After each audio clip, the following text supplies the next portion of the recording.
Okay, good evening. Thank you very much for coming, as always. To those who are joining us in person, to those hopefully who will be joining us live soon. Hi, Alan. Come have a seat. Again, as last week, tonight's share is going to be a little bit abridged because I have another share coming up soon at 1:45. So I'm sorry, I'm going to have to make it's usually that share is usually on Wednesday night, but because of other things, it doesn't work out for tomorrow night. So we're going to have to work it this way. Okay. Oh, there you go. Right. Okay. What I'd like to deal with today is the following. There's two parts. We're going to deal with partially of the Parasha and part on the Megilla. So we're going to start with the following. We mentioned over here, we are on page 492 in the Art Scroll Chumash on page 492, and there should be a section that sounds very familiar. It says, "V'shamru v'nei Yisrael es haShabbos." The Jewish people should observe the Shabbos. La'ases es haShabbos Samri Salam, to make the Shabbos for the generations an eternal covenant. Beini u'meimin Israel, between me and the Jewish people, Oisi L'olam, is an eternal sign. Ki shesh yamim asa Hashem es hashamayim v'ha'aretz. For 6 days Hashem made the heavens and the earth. V'yom hashvi, on the seventh day, Shamas v'ayinovash, he rested, and he, v'ayinovash is an interesting word, but it means refreshed, whatever that means officially for God. Obviously, it doesn't really mean literally, as does rest not really mean literally. The Mefarshim ask the question about the fact, if you go back, turn back one page to page 490, if you look back on page 490, you will find in verse 14, it says, Ushmartem es haShabbos, you should safeguard the Shabbos, because it is holy. And then again, we just saw in verse 16, V'shamru v'nei Yisrael es haShabbos, the Jewish people should safeguard the Shabbos. And the question therefore becomes, why are we mentioning this twice? What does the second V'shamru tell me that the first V'shamru has not told me yet? Or what is the second V'shamru here to tell us specifically? So the first way to understand it, which I found a very beautiful explanation, has to do with something that comes up much earlier in the Torah. If you look back to Parshas Vayeshev, and you will find that on page, I'll tell you exactly the page 200. If you look back onto page 200, you will find that Yosef HaTzadik is telling over the dreams to his brothers, and he's telling them about the stalks of wheat and how they all bow down to him, and the sun and the moon and the stars also bowing down to him. And he's giving them this great story of what his dreams were. And then the Torah tells us in verse 11, he tells his father and his brothers, and his father gets angry at him, and he says, what is this dream that you were dreaming? Havo navo, will we come, myself, your mother, and your brothers, to bow down to you to the ground? That's never going to happen. And then we have the final verse. Vaikanu va'echov. His brothers were very jealous. Come on in, have a seat. His brothers were very jealous. Ve'oviv shamar es hadavar. And his father, and then the word that we use over here is the same as v'shamru. Shama means to safeguard. But what does it mean to safeguard? He safeguarded the thing? I mean, how does he safeguard it? So Rashi tells us that what he means is obviously not that he safeguarded it, but rather the translation is Vaviv Shamas Hadavar, and his father was excited. Rashi says, he was hopeful. He was hoping, when is this going to come? He was very much in the mode of looking forward to it. And so the Archaim tells us here as well, when it comes to Shabbos, that's the first thing that this says.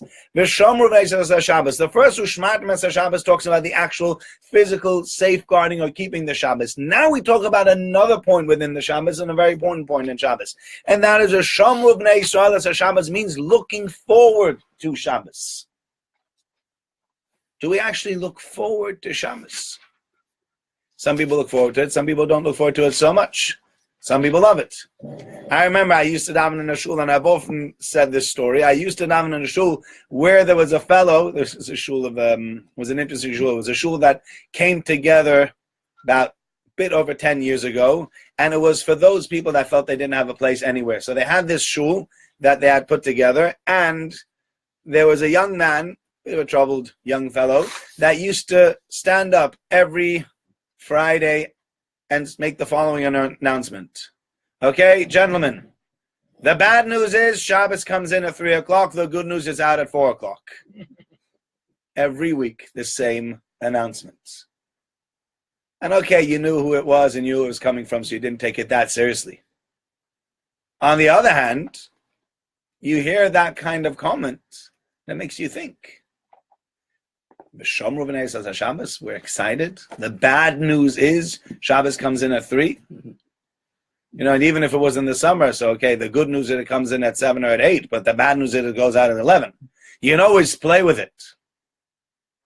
But we as Jews should actually be looking forward to Shabbos. Shabbos is the one day that HaKadosh Baruch Hu has given us for ourselves and our families, for ourselves and HaKadosh Baruch Hu himself, for God. It is a special day that God has given us. So much so, as it says, Chemda Genuza. It is described by HaKadosh Baruch Hu. HaKadosh Baruch Hu said to the Jewish people, I have a special gift. And Chemdas Yomim, a gift that's not just any gift, but a wonderful gift, a special, specific thing that I'm giving you, and I called it Shabbos. If God called the Shabbos a gift, and we say, oh, Shabbos, can't use the computer, can't use the internet, can't call my friends, can't go out to town, can't do all these restrictions and all these things. We're missing the boat. Having said that, there is a very, very important point to be made as well. And I've often said this when it comes to Shabbos. We need to learn to start to appreciate, even during the week, the blessings that Shabbos offers us. Because if we don't appreciate the blessings of Shabbos during the week, then we certainly won't be able to appreciate them on Shabbos either. So take, for example, spending time with your family. There are those, to them, that's the best thing that you can. To spend time with your family, to have your family sitting around, whether it is to play a board game or whether it is around the supper table with all the mobile phones and everything being set aside, and it's just myself and my wife. Hi, good evening, Michael. Myself, my wife, my kids. We get to have a conversation. We get to actually just discuss what happened today. It's beautiful. But if you don't know how to enjoy your children, then Shabbos won't be giving you that blessing. Because you say, you have time, Shabbos is wonderful because you have time to spend time with your children. Oh, God. Right? Just what I needed, to spend time with my kids. In the best of times, I don't like spending time with my kids. Now I'm given Shabbos, I don't even have a mobile phone, I can't even distract myself, and I'm stuck with these brats. Yeah? If that's how you feel about Shabbos, if that's how you feel about your kids, then Shabbos is going to be a real pain. Similarly, if you talk about the pleasures of, let's say, the spiritual sense, if you don't enjoy davening, if you don't enjoy learning, if you don't enjoy spending time with Hashem, then I say to you, I got a great idea. Really. Yes, 25 hours where you just switch off and spend an entire day in meditation and in prayer and thinking about God. I think I'll have a root canal on that day, And if the root canal doesn't work out, I'm going to get an ingrown toenail. Something. But yeah, don't talk to me about Shabbos. If you don't appreciate those things during the week, then come Shabbos, you won't only not appreciate them, you'll dread Shabbos. Because you say to yourself, why should I enjoy those things that Shabbos gives me because I don't like them during the week? Now I get a double portion, a double helping of them without anywhere to run away. And the same is true for your spouse as well. There are people who love to spend time with their spouse. There are sadly people that I like to call two consenting adults playing house. Right? Not much more than that. There's no relationship going on. There's no gelling. There's no coming together of two different people, a husband and a wife, to have a vision, to build their home. There's no vision. There's no nothing. He does whatever he needs to do, and he's being given certain jobs. I don't know whether those jobs will include making money or not making money, or taking out the bin or not taking out, whatever, fill in the jobs, whatever jobs you want to give them, whether you want to be stereotypical about them or not. The wife will have her jobs, and again, you can be stereotypical or not stereotypical. It doesn't really make a difference whether she is the housewife or whether she goes out to work, whether she does make the food, whether she doesn't make the food. It doesn't really make a difference. Either way, if it's because we said yes all those years ago, and it's inconvenient to divorce now because I don't have to iron my own shirts. If that's all it's about, then you've really missed the boat. So you say to someone, Shabbos is wonderful. Really? Yeah. There's no distractions. You get to spend time with your spouse without anybody in the office trying to call you or send you an email. Oy vey. Yeah. Some people feel oy vey, ochen vey, that's what's going to happen. That is what we need to do. That is what we have to look forward to. Spending time with our spouse. So if you don't enjoy spending time with your spouse during the rest of the week, you're really going to struggle on Shabbos, because now you don't even have the distractions. You can't say, "Oh, I'm so sorry, I got to get back to work. Oh, I got an email. Oh, I got a phone call," whatever it might be. Whatever it might be. But you have to start, and that's what Shamru b'nei Yisrael Shabbos. To look forward to Shabbos is such an important point, that it should become something that's a highlight of our week. And the second point is something that Harris pointed out already over here in the comments, and that is coming back to Shabbat UK, or the Shabbos Project. V'shamru v'nei Yisrael as Shabbos means that we as the Jewish people should ensure that not only we ourselves keep the Shabbos, but v'shamru b'nei Yisrael as Shabbos. Collectively speaking, we as a nation should try to keep the Shabbos. I shouldn't just say to myself, I know what Shabbos is all about, and I know Shabbos is beautiful. There are many people out there that don't know what Shabbos is all about, and they don't know that it's beautiful. Do you know what? Whatever. I don't really care. Let them not experience the beauty of Shabbos. They're happy going into town. They're happy doing whatever they want to. I don't want to ruin it for them. No. Shabbos should really be about that I want to share this gift with other people. If you had something that you were really enthusiastic about, if you had something that you were really excited about, almost at any juncture in your life, you'll always find some sort of connection to that point. You'll almost always find a way to get back to that thing, because it's something that's really important to you. If it's unimportant to you, so then whatever, if it's mentioned, it's mentioned, if not, or not. And that's what we say. V'shamru v'nei Yisrael as Shabbos. Let the Jewish people keep Shabbos together. Together as a nation, let us look forward to keeping Shabbos, as opposed to just saying, I keep Shabbos because I keep Shabbos. Everybody else, let them do whatever they want. We should feel a certain responsibility for each other, to share the gift of Shabbos with each other, to share what Shabbos is all about, because it is that wonderful day that we have. And that's why the first V'shamru b'nei Yisrael Shabbos that we mentioned, that means the physical keeping of the Shabbos. But the second one means not only physically keeping Shabbos, it means more than that. It means trying to get other people involved, teaching about this just one Shabbos. Okay, that's as far as the Parasha is concerned. Now I want to discuss 2 points in the Megillah. I don't know if we'll get through to both points in the Megillah, but let's start with the following. It's a very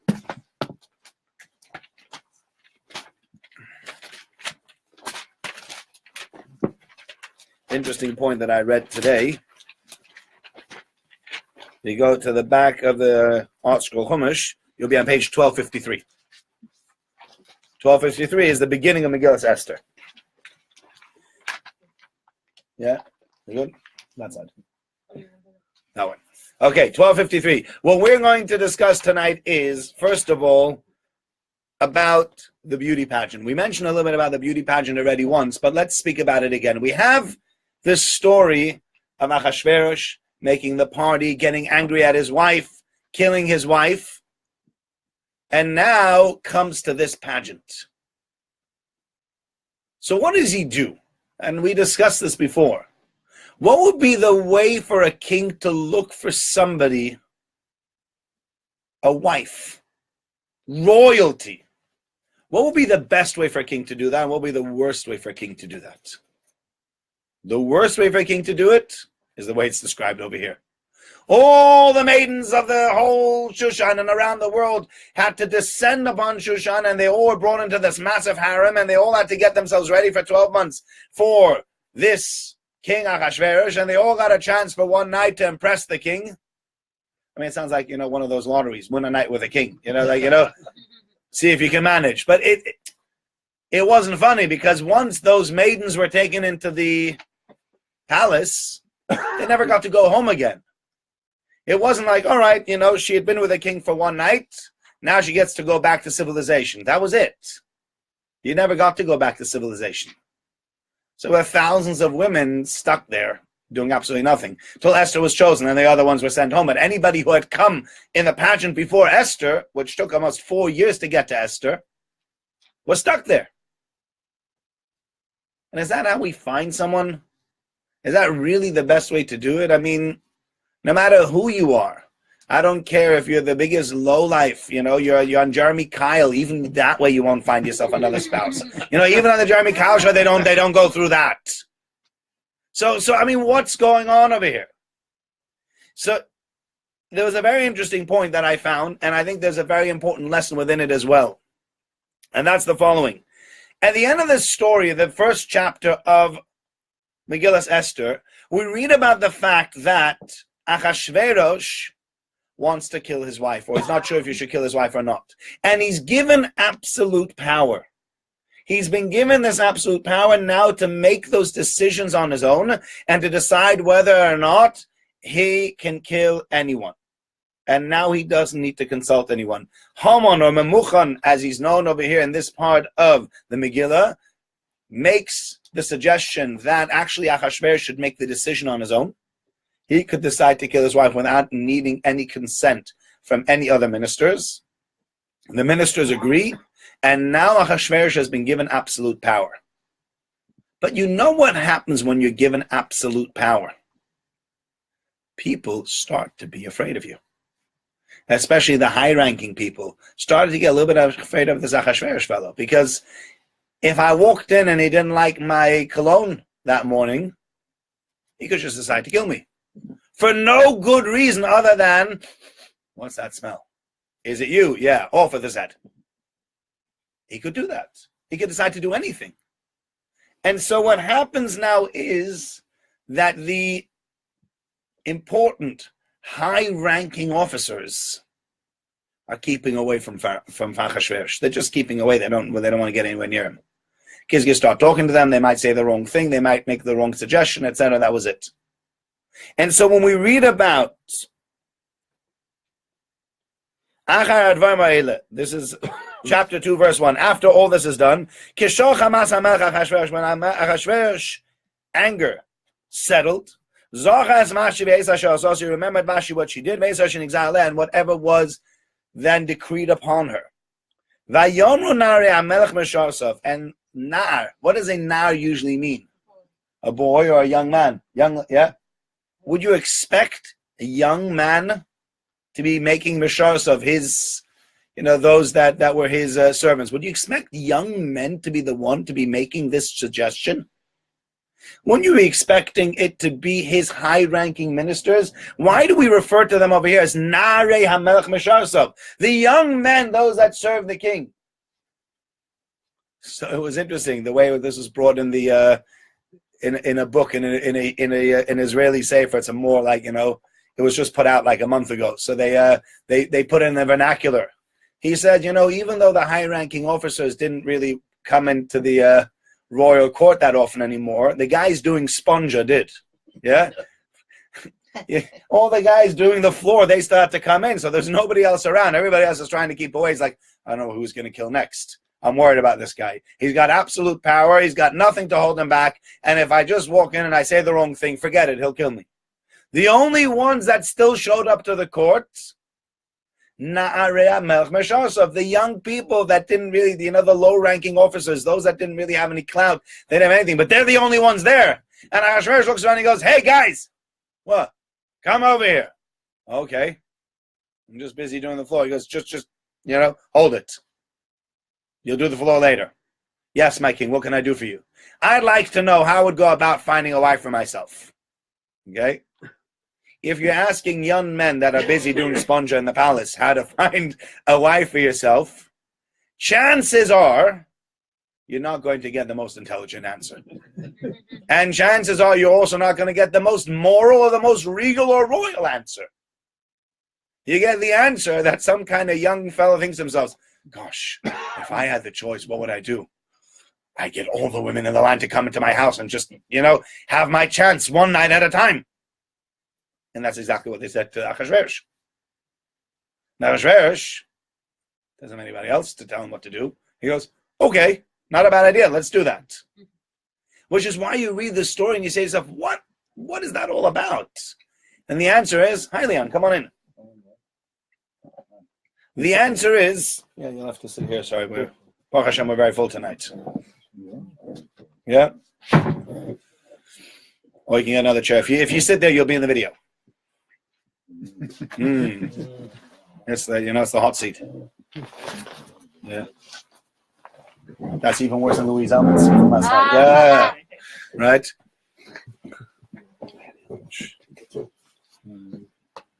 I went to a meeting about anti-Semitism yesterday. Just to explain that joke, I went to a meeting on anti-Semitism yesterday where Louise Elman, the MP of Liverpool, she came and she was speaking and she was basically almost lynched by all the people. There's a whole bunch of, Jewish people there and they all want to know about Jeremy Corbyn. Pardon? Not all the people. That's true. Not everybody lynched her. Not everybody was Jewish there either. We had the police officers. They weren't. But, but in general, you had she had to sort of start defending herself against, new anti-Semitism on the left, the later party, are you going to stay, whatever. So that was, I said, that was the hot seat yesterday. I also spoke there. I spoke for 3 minutes and it was very easy. Nobody challenged what I had to say because I was pretty politically correct. I tried, it gets, it gets a little bit more difficult when you're a real politician. As a rabbi, it's easy. Okay, not always. Having said that, so he gets this ridiculous idea. And I think there is a very important point over here to be made as well. And that is, many a time we have people around us that could either be giving us good advice, that could be helping us, etc. But sometimes our actions or the way we behave with them or the way we treat them makes other people move away from us. If you're very aggressive in the way you say things, or in the way you take certain comments that are made about you, or whatever it might be, or in the way you take criticism. I know, for example, one of the schools here in town, that shall remain nameless, the headmistress is known to be very good, but she doesn't take criticism about the school very well. And so what does that mean in practice? In practice, it means that nobody will ever tell her anything. They say, Mrs. So-and-so, yes, there's an issue in the school, right? And then you tell her what the issue is. And what happens invariably is not, thank you so much for mentioning that. I'm going to look into that. I'm going to try to fix that. Well, your daughter also is not so perfect. Yeah, the first thing that you hear back. And by the way, and then she goes on about this and about that. And you're like, okay, you know what? Forget it. You're not going to solve the problem. And after a while, what do people say? Keep away. There's no point in having the discussion with someone that's always either going to deny everything that you say, not accept anything you say, argue with whatever you've said, whatever it might be. There's no point in having the discussion then. And what happens is people automatically distance themselves from such people, because why should I try to help such a person when all I'm going to get from them is grief? And I know all I'm going to get from them is grief, because I know everybody else has tried to help them until now, no matter how nice they've been about the problem, no matter how complimentary they've been about what they're trying to solve, in the end of the day, all they received was grief. So nobody else is going to want to speak to that person. And you need to ask yourself, am I making it easy for people to speak to me? Am I making it easy for people to be able to have those conversations with me that sometimes are not comfortable? Because if I'm not, I'm missing out on something tremendous. Now, I'm not saying we should all sit there and say to ourselves, I hope somebody comes and criticizes me tonight. It'll be such fun. It's not fun to be criticized. Nobody likes being criticized. But on the other hand, if you want to do things, like people come to me sometimes in shul and they say, Rabbi, I've had a complaint. I said, okay, what was it? They said, well, I don't really want to tell you. I said, no, you have to tell me. I said, why do I have to tell you? I said, you might not have to tell me the names, but if you're not going to tell me who's complaining or what they're grumbling about, how am I ever going to fix it? Or the people that are upset. Why? You've not visited them. Okay, I'll try to visit them. I can't tell you who they are. What am I supposed to do with that? Yeah?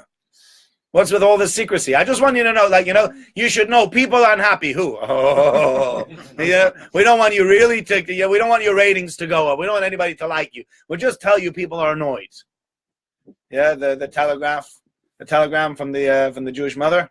Start worrying, details to follow. That's what it sounds like. Something's wrong. I know something's wrong, and I'm going to tell you something's wrong, but I'm not going to tell you what it is. And that's really an issue. We need to create an aura around us, or we need to create the relationships with people that people feel, I can approach this person. He's open to hear criticism, or she's open to hear criticism. She's open to suggestions. She's open to other people's opinions, because if it's all about you and nobody feels that they can ever get through to you, after a while they stop trying, because what's the point of talking to them anyway? You'll talk to him. I know about a certain person. They say, yeah, he'll tell you what you're what you're thinking. That's what they say about a certain person. Go and speak to so-and-so to try to sort something out. No. He'll tell you what I'm supposed to think. Well, that's not going to sort anything. And sometimes there's serious issues. And how are we going to sort out serious issues if nobody's willing to talk to us? How are we going to sort out serious issues if we ourselves are not going to be honest and are going to allow other people in? That doesn't mean other people have a right to just, wipe the floor with you. I'm not a big believer in that. But having said all of that, and that's what happened to Achashverosh. Achashverosh does something that looks silly, but because he's created this situation around him, he's created this almost hysteria around him where people are worried to be in his vicinity. And the only people that are not worried to be in his vicinity are either the people that are stuck being next to him or the people that are too stupid to realize that it's actually something very dangerous. And then those are the people that are giving him advice. So you ask stupid people for advice, you usually get stupid advice. That's just what's going to happen. Try to find people that are and that's the other thing. Try to find people. If you're going to ask people for advice, find people that are intelligent. Find people that know what they're talking about. Sometimes I've had this discussion once or twice with people.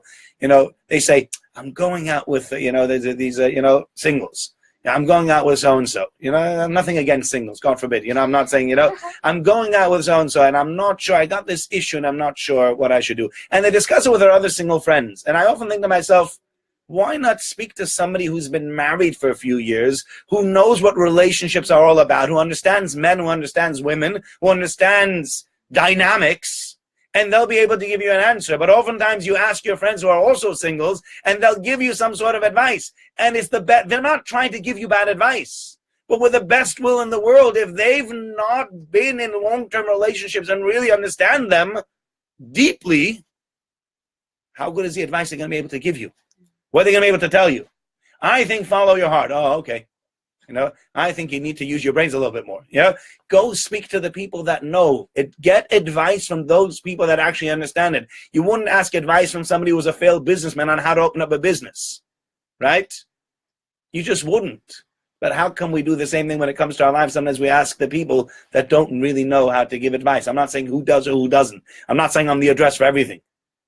But find the person that really knows what he's talking about and get advice from that person and make it possible for other people to be able to advise you and to give you good advice and to be able to listen to their advice, as opposed to constantly being there to shoot people down, because that's what happened with Achashverosh, and that's why nobody gave him good advice, and that's why I ended up doing all these silly things. Thank you very much for joining us, everybody. Thank you for those live or not live. And,